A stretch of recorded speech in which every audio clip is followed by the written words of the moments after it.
This program brought to you by Brewski's Bar and Grill, located in Utica, Minnesota. Your one-stop shop for delicious burgers, fries, pizzas, and more.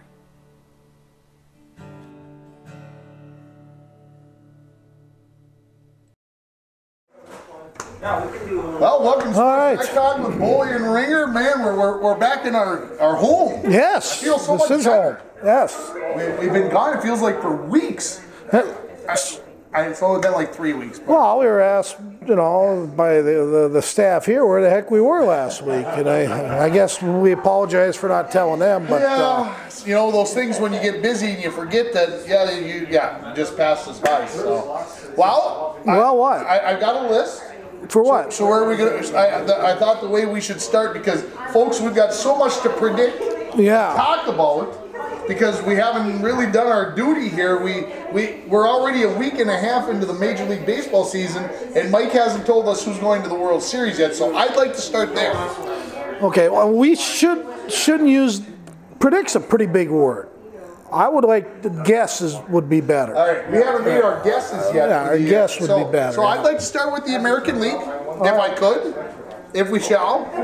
And I'd like you to tell me the 5 teams that are going to make the playoffs. 5 teams in the West? The 5 teams in the American League that are going to make the playoffs. The American League, the Astros. Astros. Twins.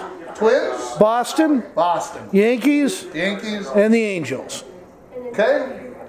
I agree with you mostly. I got New York and Boston coming out of the East. Yeah. Boston's only like 3-7 or 3. Yeah, they always start out bad. That's just a whatever. Cleveland's the only team coming out of the Central. And then Houston. Cleveland instead of the Twins? Cleveland. Again, your American League Central champions. And then... there goes a couple of our fans. Yeah, they said we're too loud. We can't hear what we're saying. These guys are really talking. People love us, Ringer. I mean, everywhere we go, people got to know who we are, so how to get rid of us. And I got a complex right now. I got Seattle or the A's coming out of the West as the second. Well, no, you either got one or the other. I'm telling you, it's going to be close, and I'm going with Seattle. Okay, they're off to a good start. Yeah. That's why, you're going with the teams that are hot now.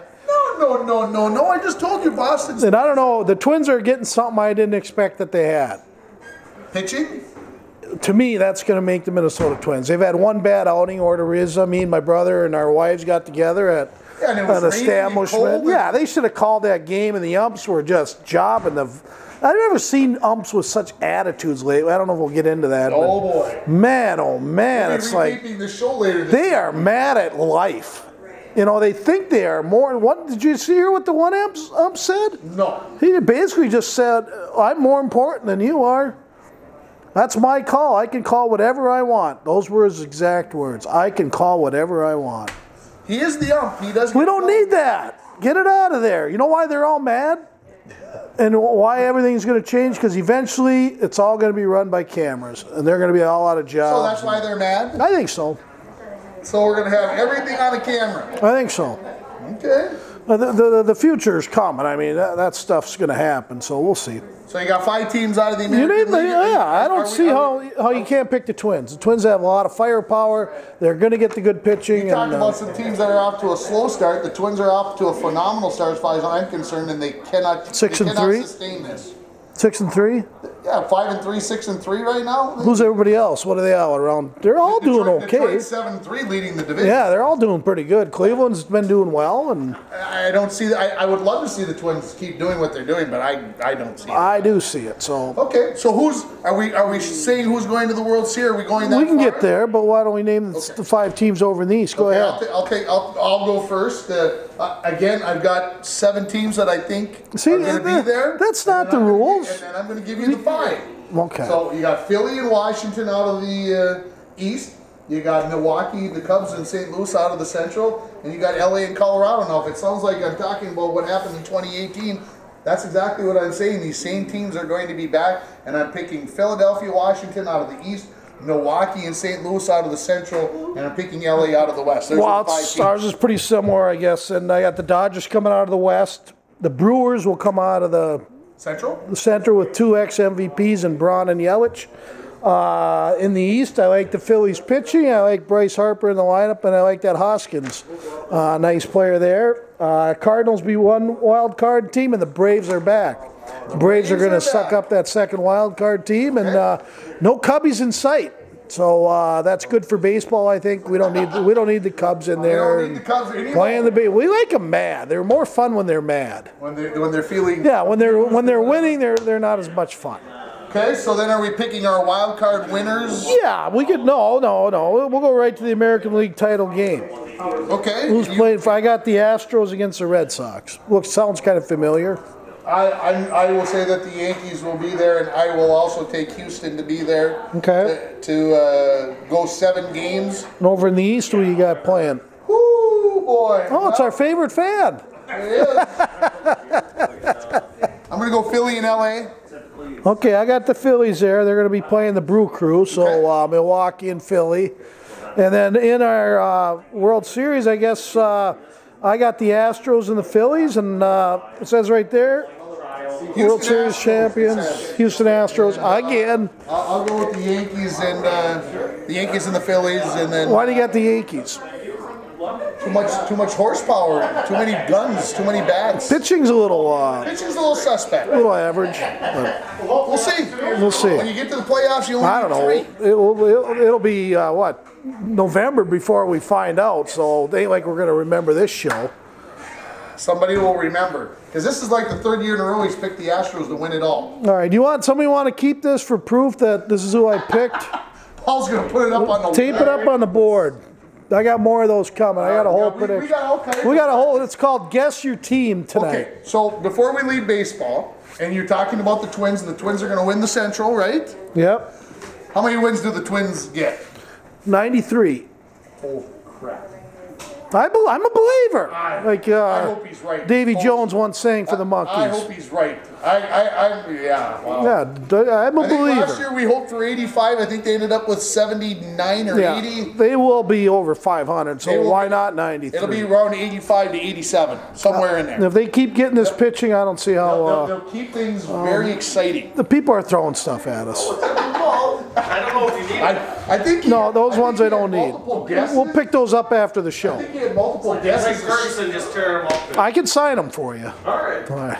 Well, let's move on to the NCAA basketball championship. Well, I just happen to have something right there. And Texas Tech versus Virginia Cavaliers versus Red Raiders. Are those kind of the same thing? Cavaliers and Red Raiders? I don't know. Not exactly what CBS or NBC, CBS and the Minneapolis area was hoping for. Who are they hoping for? Well, it's not a marquee matchup? Marquee. It's boring. They're not the most exciting 2 teams in basketball. Let's put it that way. I said this on Saturday night for Michigan State and Texas Tech. The first team to 50 was going to win, and might be only need to get to 50 to win. I re-echo that statement for tonight's game. The first team to 50 wins it tonight, and it might only be 50 points, 51 to win it. It might end up 51-48. I'll tell you my prediction later, but it is going to be tight. They do have a player that could be playing for the Timberwolves next year. That could be interesting. And how the heck do you know that? Well, I really. But anyways, do you even know are the Timberwolves into the playoffs yet, or do you know? Well, we'll get into that. No, they're definitely not in the playoffs. But the 2 matchups, both of them strong defensively. Virginia's probably the toughest defensive team in the league, or in the NCAA. And the big thing with Texas Tech is they've been the underdog now. This will be their 3rd straight game that they're the underdog. So they, I guess, thrive in these conditions. We got both teams have good head coaches, good head coaches that aren't really well known. Tony Bennett, maybe. His dad used to coach at Wisconsin. And then you got Chris Beard, who coaches at Texas Tech. Of course, we all know who coached at Texas Tech a few years back, and that would be one of my favorite coaches of all time, Bobby Knight. I know probably not one of yours, but and both teams have 2 key guns that the other team better be aware of, and that can hurt you. But all 4 of these guys I'll get to need to play well tonight, or if they don't, their team will lose. Okay. So you're trying to tell me when all is said and done, tomorrow we're all going to be complaining about the refereeing because some teams are going to get jobbed, right? Well, does... Because this game's going to come down to about a 4-point contest. Does Auburn have something to complain about? I don't think so. Other than they started lost a 10-point lead with 5 minutes left. Even though they're all cheering, thinking that they'd already won and pouring beers on top of their head, and then realized that the guy was getting three foul shots to end that game. But I'll give. I saw 0.6 seconds of that game, and apparently I only saw what I needed to see. So I had not seen the double dribble call. Apparently it should have been called. Apparently there should have been a foul called right before that. So. But what about before that? The other 39 minutes. Yeah, could there have been other calls turned over? That's what the whole complaint is about the last minute that these people are complaining about. And I'm just like, who gave up the big lead? You're right. It's a great point. I mean, we had a kid, and I don't even remember where it was from that supposedly took 4 steps or maybe 5 steps into the lane and traveled. They didn't call it traveling. From Auburn? Yeah, I don't remember where it was from. Just let it ride. Well, anyways, key players tonight for Virginia, of course, Ty Jerome. He's a 3-point guy. Kyle Guy's a 3-point guy. Guy's a 3-point. Ty Jerome is the kind of the feeder. He's the guy that has to play well. I think they can get away with Kyle Guy having an average game because he's still going to hit his threes. He's 39% from 3-point land, which is very good.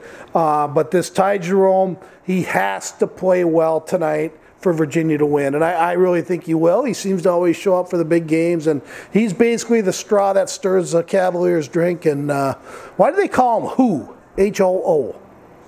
Wahoo, you mean? Yeah. Why? W-H? W-A-H? Well, a lot of them are calling him Who. I don't know. But those are the 2 key players for Virginia. Over on the other side, Texas Tech has, remember this name, Jarrett Culver. Okay, again, he's much like Ty Jerome is for Virginia. Jarrett Culver could be a Timberwolf next year.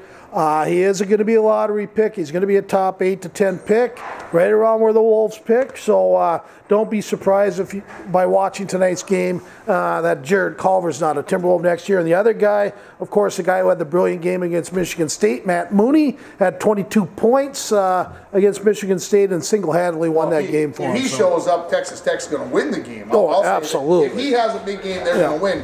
But Virginia defends. So it'll be interesting who they put on them. And neither team has large benches. They maybe go 7-8 deep. But I think it's kind of interesting that I talked about 2 guys on each team because those 4 guys that I mentioned are going to be the keys to winning this game. There's always somebody that shows up and hits that last second basket or might score 20 points tonight and averages 6. But those are the 4 guys we got to watch. What's your final? 51-49. For? Texas Tech. And I got Mr. Bennett tearing down the nets tonight, and the Virginia. He's having a problem. He's throwing paper. He's mad at about something. Virginia Cavaliers will win this game 64-62. What? 126 points? Yeah. You better get it on the line to Vegas. 64-62. If you are betting in Vegas, bet the over on this game. Don't be fooled by all that defense. I knew I should have started on you when you picked the Astros for the 19th year in a row. Well, and now you pick a 64-62. He's lost his mind. Watch a game, people. He's lost his mind. Watch a game. There's no way anybody gets to 60. No way, he says. Well, we will be back here next week, and I will say. Unless it goes like triple overtime, then I'll stand corrected. Well, no. It doesn't matter if it doesn't go into overtime. It could go 7 overtimes. I made my prediction. You didn't. Or you predicted 100 points? He's farcical. But anyway, should be a fun game. Will I watch it? Probably not. Why is it going to be a fun game? I don't know. It's going to be defense. It's going to be ugly possessions. It's going to be 29 seconds, and they're going to shoot Minnesota Gopher wannabe shots at the buzzer. Let's put it this way. You better be voting for Virginia tonight. I better be voting for Virginia. Because if they win, I got 140 potato chips coming my way. It's been a good month for me. I need to have these coming. All my brackets are done. I've got my 20, and I got my. This is one I got in late. So this is one I got in late. It was a Sweet 16 game with my old buddy Tom Seidel from White Bear Lake area, and he ran Little Deals Forever, and they got back to me. I haven't heard from him for about Well, he's an fellow employee of mine with the state, and it was good to hear from Tom. And I got in his pool, and I should come out with some potato chips. Looks like I'm going to end up in 11th place in the 10th place pool, where they pay out 10 places. Looks like I'm going to end up 11th. Oh, is that where you're at with the big one? He's paying out more than that, isn't he? 10. Looks like I'm going to end up. My brother was very good possibility that I end up. Do you have a chance for finishing? No, I have a chance for money. You don't. I'm going to be the top non-money winner. Well, we'll talk to that certain person. That person should get something. Fourth place at the Olympics, folks. Fourth place, it sucks. Yeah, but maybe I'll talk to Jay. That place should get something, like a free Diet Coke or something. Here, you get some dated. It's past due Diet Coke, which you don't drink anyway. I stopped there and found out from Kim Rudd that their dog is in 2nd or 3rd place. Yeah. Supposedly, dog. Yeah, right. I said, I'm here to pay up. My life even just got a little more miserable than it did a little bit ago. Like, what do they do? Like, throw a colored bone in the corner, and if it came out one color, they picked one team. I don't know. What did Richie and Kim do? I don't know. What do you want to do next? You want to talk NHL playoffs, because that gets started before the NCAA hockey and before the Masters, because we should finish with the Masters. Yeah, we should finish with it's called the Masters. Masters. Yeah. All right. Golf people. NHL playoffs. So we do know this: the Minnesota Wild are not in it. And we are. Should we talk about JT Brown now or after? Let's do it now, because I'm dying to know what you got to say about him. You heard about it? No, I haven't heard nothing. Oh, jeez. Why would I care? Okay. It's been over for days. Wild get in Friday morning. To Dallas. Yeah, for a Saturday game. They had, I don't know if they had a skate or an optional or what they had. Proceeded on to probably a team dinner or team, at wherever. They usually have pretty nice places they go. Sure. Well, JT Brown was found, got in trouble late in the morning at a local establishment. He actually apologized already, so that to me tells me it's true. I'm not making this up. So he's supposed to play the next night. The Wild call it the flu. But anyways, he got in some trouble. It was like 2:30 in the morning. He's still out and about enjoying life right before game number 82. Remember, I think you even made the comment, well, what does it mean?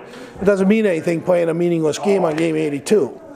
And I told you, I said, what it does, Ringer, it brings out the type of characters you have on your team.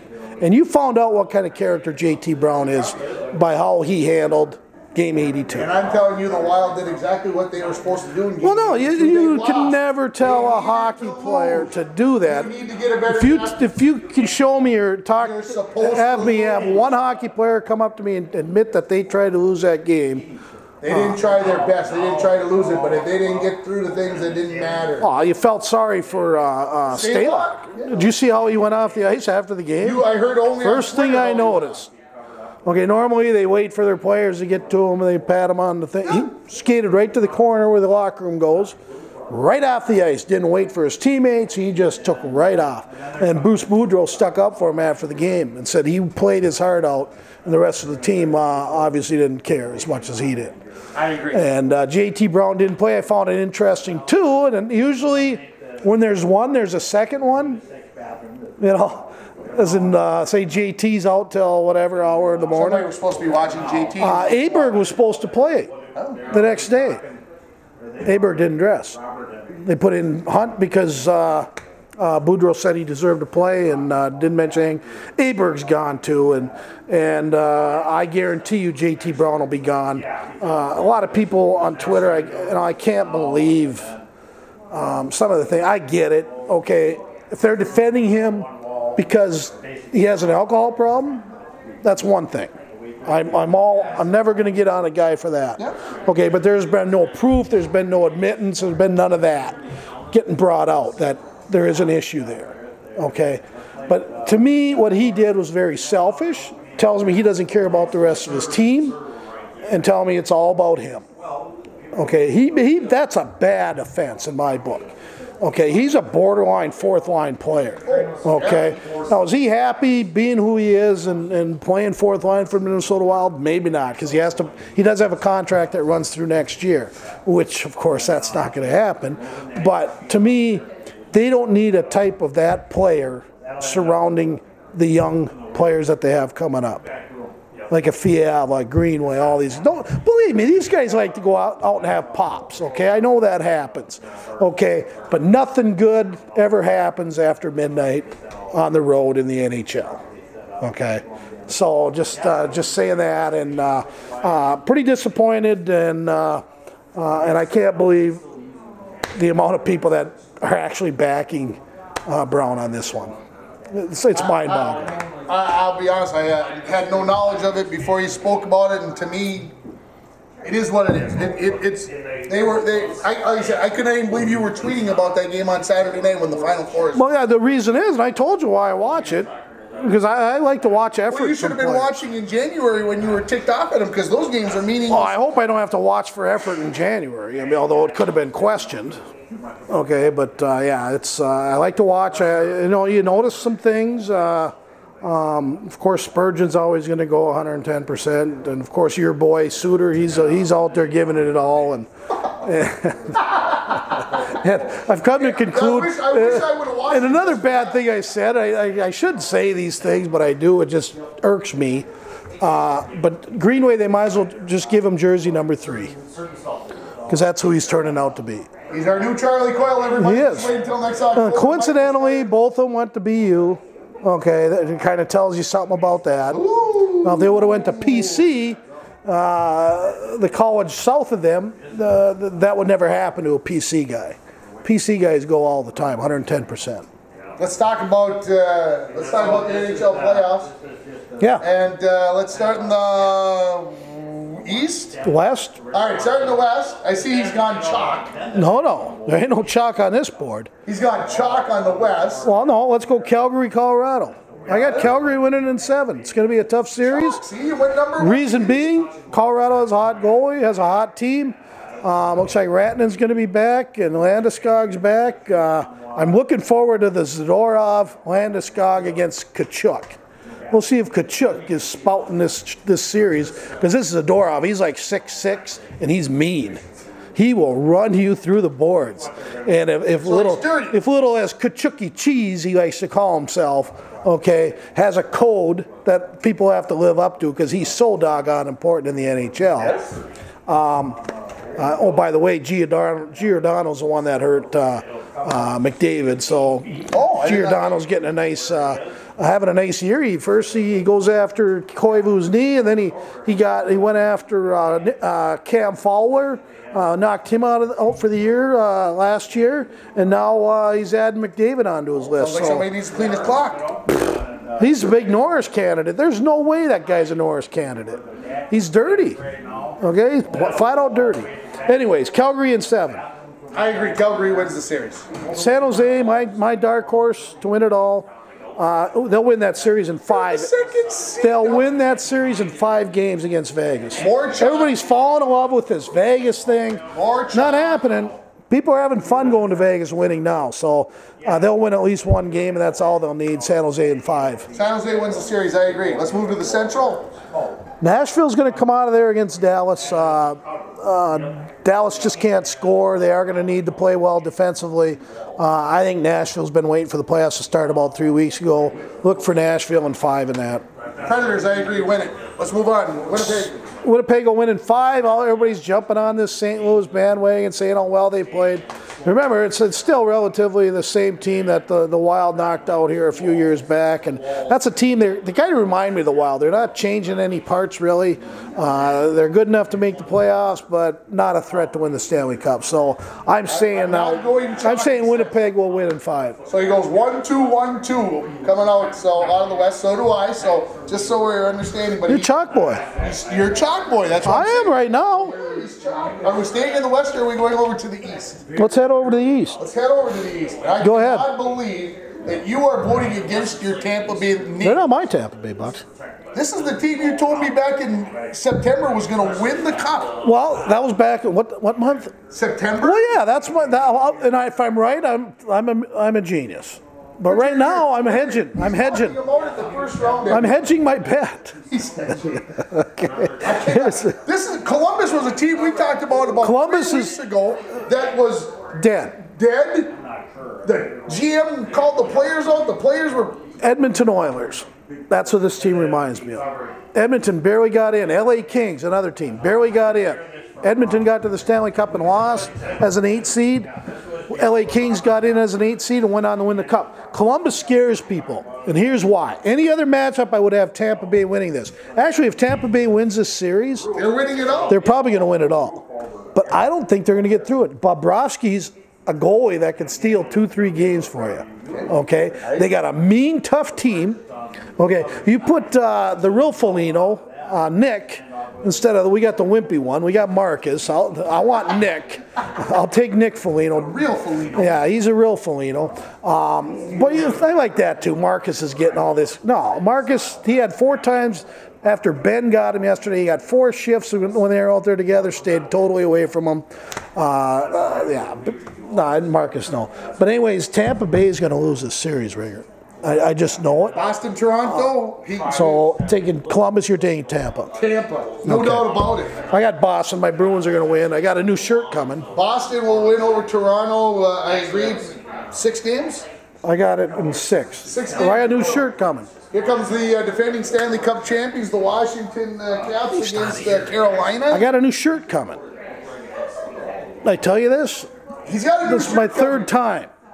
Just for the playoffs. Derek Sanderson, number 6. Who? Derek Sanderson, the Turk, for the Boston Bruins. Why would you be getting this shirt? He's the one that got the assist on Bobby Orr's overtime goal where he flies through the air. Derek Sanderson passed him the puck. He's like probably my 2nd favorite Boston Bruins behind Bobby Orr. So Bobby Orr, Derek Sanderson. So I'll have an Orr shirt and a Sanderson shirt. Just for the playoffs. I should get it. I should get it tomorrow. I should get it tomorrow. You're gonna be wearing these while you're watching the playoff games? Oh yeah. Okay. As long as they're still alive. I got the Bruins in 6. Toronto, Babcock's gonna get fired unless he wins this series, but I see Boston winning it. Defending champions Capitals against the in 5. This little jerk thing. Buddy Nino Niederreiter. Yeah, this little jerk thing's come to an end. I like that a-hole. That a-hole guy. Nice. I think that's why Nino's done so well. They put him with him, and a-hole will do a lot of the work. Nino goes in front of the net and tips pucks in. Big deal. And Washington still wins, though. Yeah. Washington wins. Washington wins in 5. And then the Islanders against the Penguins. Nice story. Islanders, great coaching, great GM. Players playing above the expectations. Comes to an end against a Stanley Cup bred team with Malkin, Crosby, Gensel. I got Pittsburgh winning in 5. Islanders. Wow. Get it done. Well, I hope you're right. I mean, believe me, I want the Islanders, but I go with my brain, not my heart. West. Calgary, San Jose. I got San Jose coming out of there. They will be in the finals. I have San Jose as well, taking down Calgary. Predators against the Peg. I got the Peg. Going quite a ways here, but Nashville. I think Winnipeg's just a little too mean and a little big. The Peg, I agree. A winner. Okay, wow. I go 7 games. We're equal there. But it's going to be there. Let's go back to the East. You got Columbus. I got Boston getting through now because Columbus is there. But again, if Tampa Bay beats Columbus, they'll win the Cup. But they got to get through the first series. But I got Boston reaching the semis. The Ning win there, and then the Islanders versus the Penguins. You got Tampa? Okay. And Washington, Pittsburgh, I got Pittsburgh. And I got New York Islanders. That's where I got the Islanders beating Washington. Ooh, Trotz against his former team. I like the intrigue there. I like the intrigue. Yes. Okay. I never even thought of that. It takes them 7 to do it, but they find a way. Well, in the Cup, I got Pittsburgh against San Jose. And I have got Winnipeg versus Tampa. Well, see, we're totally different there. And Pittsburgh Penguins are lifting the Cup. Matt Cullen's last song, and he will have the Cup in Moorhead this summer. The Ning, all the way. Who? The Ning. Tampa Bay wins it all. Chalk Boy. There you go. Well, Chalk Boy does it again. Should be a fun Cup, and hopefully the refs stay out of it, and hopefully somebody takes care of Kachuk and Giordano for Calgary. So that we can complain that the regular season's different than the. Oh, definitely. It's a whole different animal. It shouldn't be. I know college hockey doesn't change. It's still boring, regardless if it's a playoffs or regular season.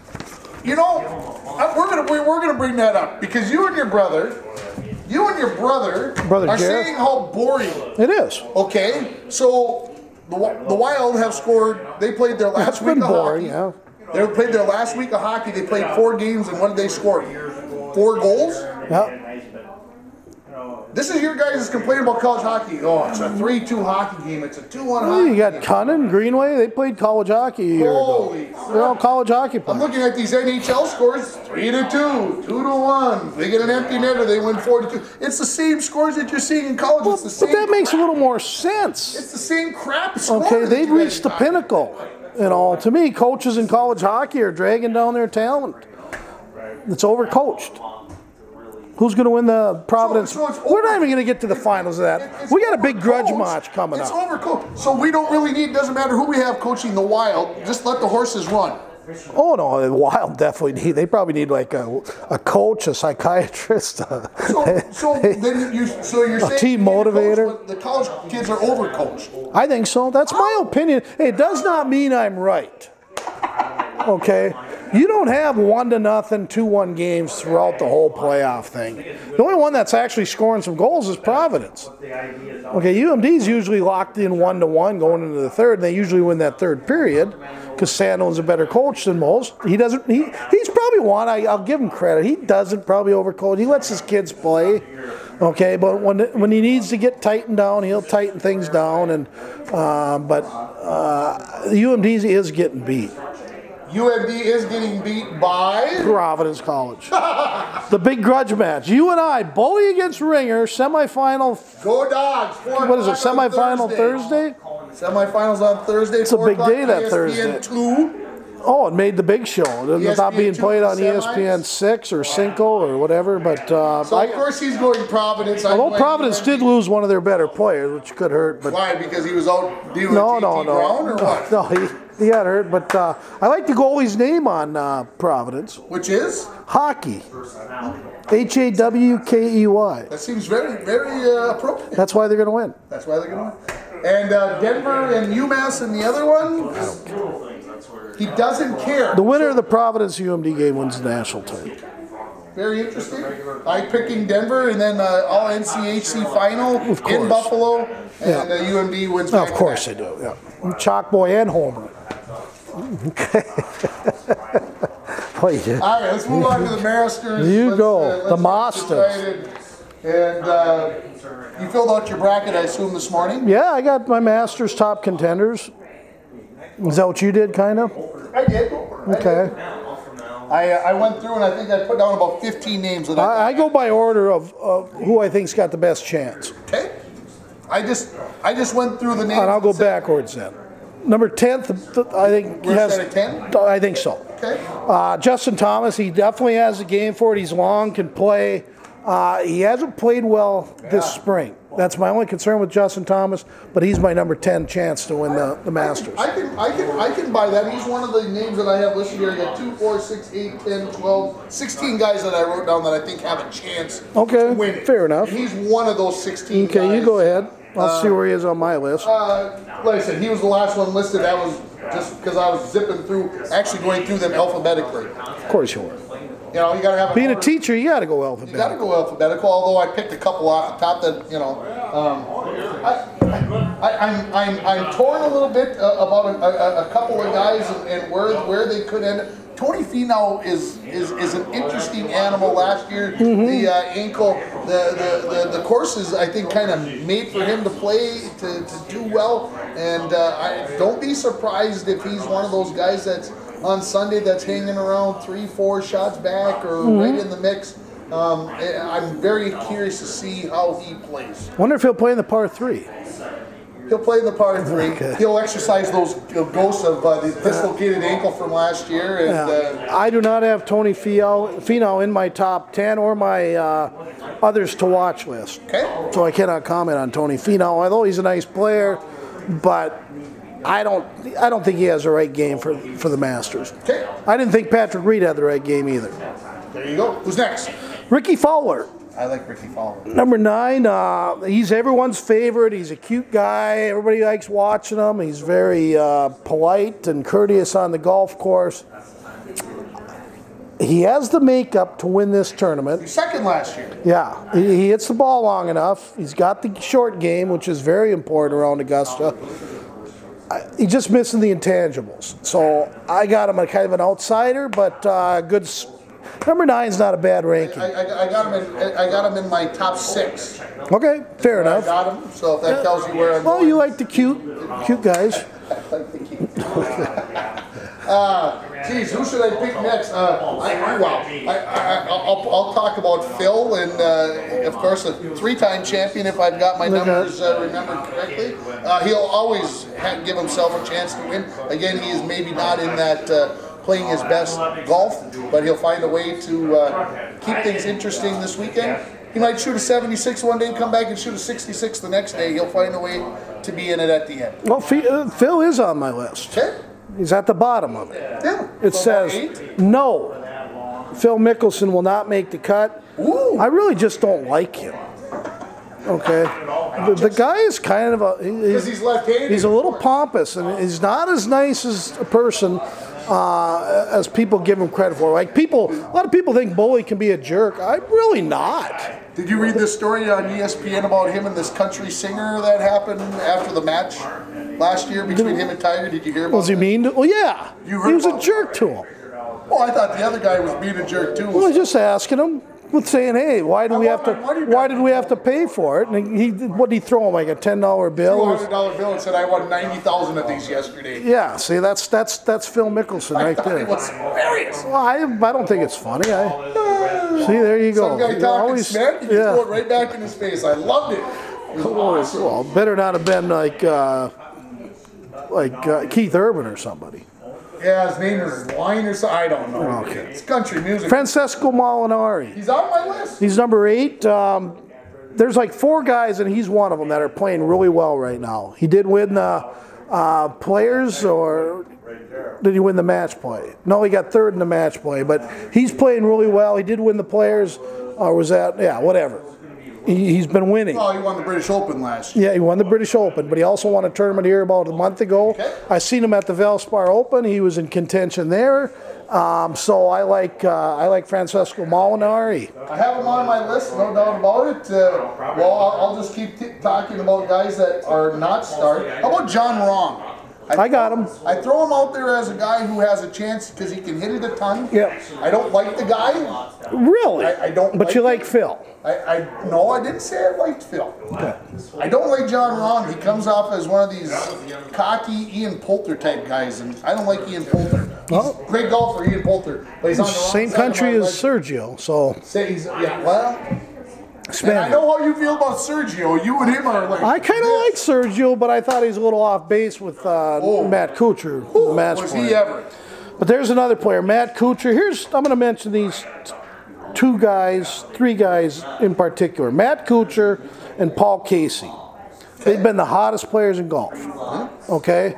Kuchar won the match play? Yeah. No, Kisner did. Kuchar got 2nd. But Kuchar was in contention last weekend, this weekend, and the weekend before. So Matt Kuchar, and then Paul Casey won the Valspar for the 2nd year in a row. So Paul Casey's playing real well. Paul Casey and Matt Kuchar are playing extremely well, which you need to be striking the ball well when you get to Augusta. Absolutely. Where's Brooks Koepka end up on your list? Brooks Koepka is kind of, what do I got? He's not strong this year, as I said. Is he capable of winning? Yeah, he hits the ball long, and he's got an amazing short game. So his game is meant to win Masters golf. I just don't see it happening right now. I don't think he's playing well. And then I also got Dustin Johnson, Rory McIlroy, our 2 big studs. I believe are the 2 co-favorites in this tournament. 2 best golfers in the world, in my opinion. Rory's playing really well. Dustin, not so much, but Rory's playing well enough to win this thing. He's not my pick to win it. I'll get to that in a little bit. What do you think of Rory and Dustin Johnson? I think they're definitely in the mix. They're definitely have the capabilities to be there. I'm sure Rory would love to see that happen and come around. He's playing, like you said it, he's playing well enough. We'll see if he comes around and has a chance. Will he be there on Sunday? Yeah, I think he's going to be one of those guys that it's going to be in the top 15 within.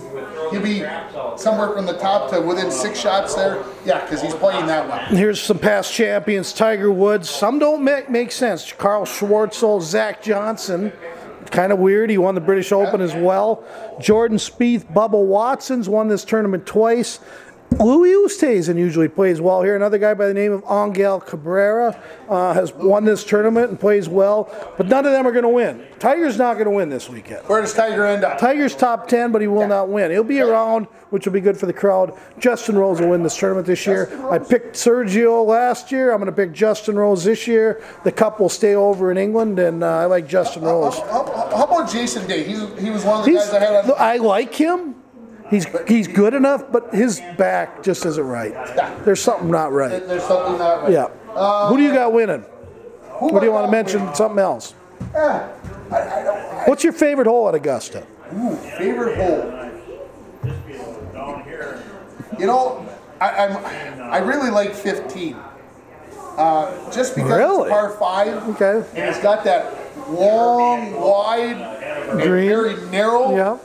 And it's one of those places where you got to make a decision. Am I going for it? Am I going to try to eagle this son of a gun? And most guys obviously have to have it hit an important. You got to hit that perfect drive for that to happen. Yeah. And then you got to have the guts to be able to try to land it in a spot on Sunday where you know that you're going to put some backspin on that son of a gun, and it's going to be coming back towards that pond. And how close can you get it? A lot of things always get decided at 15.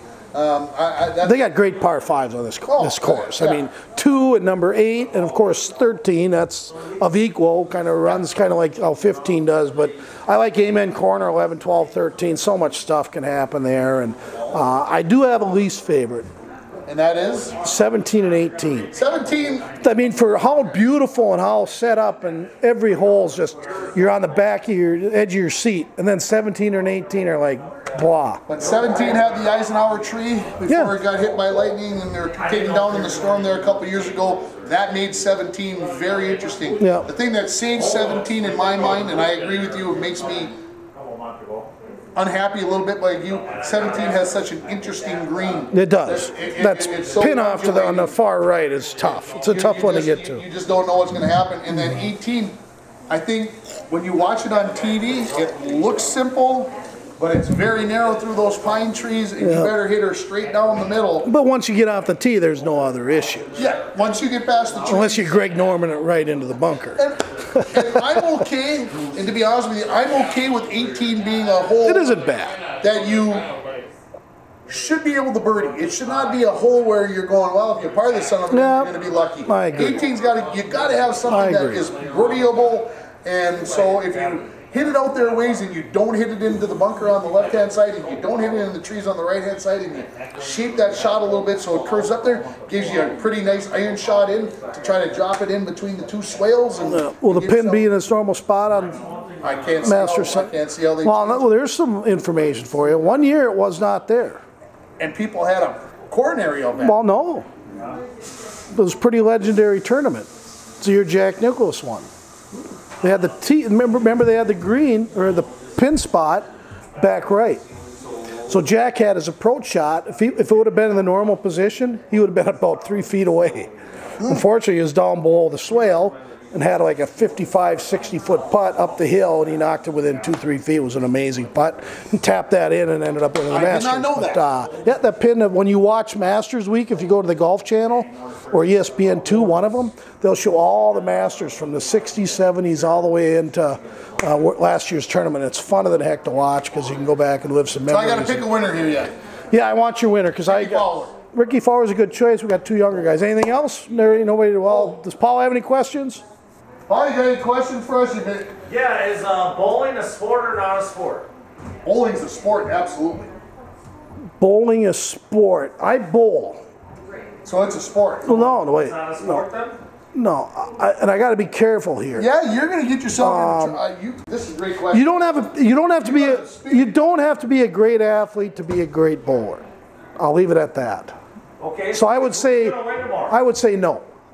Who's going to win what? Isn't there a big bowling competition coming up? It's this weekend. Or this weekend? Where at? Bowling Alley? Oh, the nine thing. I know Tammy Nass won the big one. She beat everybody. Well, we just have like the local bowling competition that I'm told that you're in. Yeah, we have like a 9-pin thing for Wednesday night couples. By the way, we need another team. So if you have some people out there that want to join a league, you should join. We need a team on our Wednesday night couples league. Well, I don't know. It's not a sport. Boom! And I would agree. And I did say it's not a sport. It definitely is. What else? Anything? There's a lot of things out there you don't have to be a great athlete at to play. No, absolutely not. Golf though is you have to have good hand-eye coordination for that. And What else you got, Paul? All right, now an update on official ISO. Ooh, official ice out. Paul wants to know about. today there's no ice on the lake. Yeah, we can see all the way in the camp. Technically, you gotta be able to go by boat. I still say after the fishing opener, so I'm going to say the really? 13th of May. I'm going to be wrong, but I like living on the edge. Like May 7th. May May Day. 7th. Is that May Day? No, May Day is first. Oh, Cinco de Mayo. Oh, Cinco de Mayo is the 5th, and of course, May 4th is Star Wars Day. May the 4th be with you. But anyways, Wow. What do you say, Paul? Paul's guess is? We already had somebody do a backflip into the lake the other day. Ooh, He somebody just did a got engaged backflip. when he had 2 King Kongs and he was filling those. Wow. See, that's what you do. You have fun here. Where are we at, Ringer? We're at Looney's Brew here in Rainier. Downtown Rainier, and a fun place. Make sure to show up on Sunday Fun Days. Lots of specials. They have a beer of the week, $2 pint, so come on out. One quick last question. One more question. Favorite smoked fish? Ooh, Favorite smoke? I would say whitefish. wow.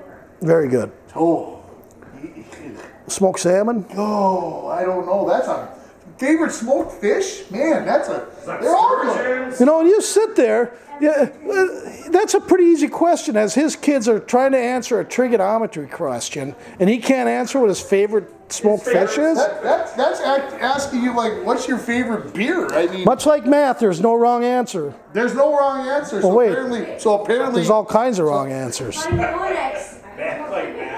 Or favorite style of chicken wings? ooh, I know mine.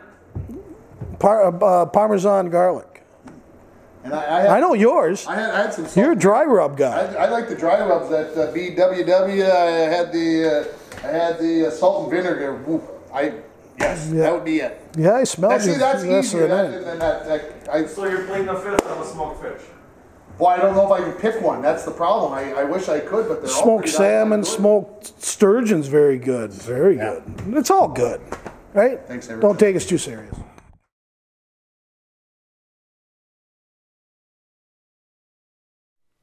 This program brought to you by Brewski's Bar and Grill, located in Utica, Minnesota. Your one-stop shop for delicious burgers, fries, pizzas, and more.